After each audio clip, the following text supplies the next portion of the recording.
Alex Jones here reporting for Infowars.com.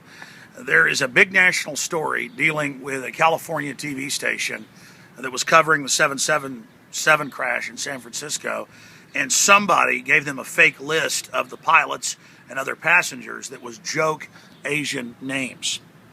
And there's all this national coverage of the racism of the station and fire the newsreaders and blah, blah, blah, when it was clearly them desperately trying to get the names and getting an online list that was a joke and making a mistake.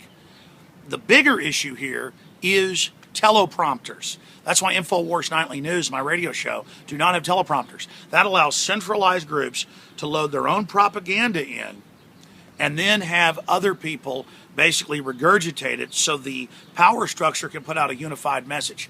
They could load in a teleprompter for the average newsreader who's trained to not think about what they're reading, to just pronunciate it correctly, pronounce it right. You could tell them that Adolf Hitler is Jesus, or that Stalin was Mahatma Gandhi. You could tell them that black was white, that up was down. You could tell them that we should give Obama a peace prize for bombing all these countries, and they will report it. That's what they do.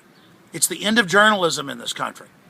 And that's why you should know when you read Time Magazine or Newsweek or ABC, NBC, CBS, CNN, MSNBC, and it's the same stories in the same order. It's the talking points put out by the big banks, by the establishment. That's why it's a unified agenda. And sure, the dinosaur media is in trouble and falling apart, but still it can put out a unified lie.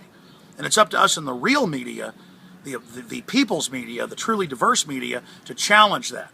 And we'll be covering the diversion of the George Zimmerman trial on the radio tomorrow, 4 to 6 p.m. with the Sunday show. We'll be covering all the things that's distracting from the economy, the foreign banks, discriminating against people, stealing $85 billion a month of all Americans' money. That's the real crime that's going on. The globalists want us divided and conquered. And we need to understand all this race stuff is a distraction from the real issues. I'll cover it all tomorrow, 4 to 6 p.m. Central, Infowars.com, local stations in your area with the Sunday syndicated radio broadcast.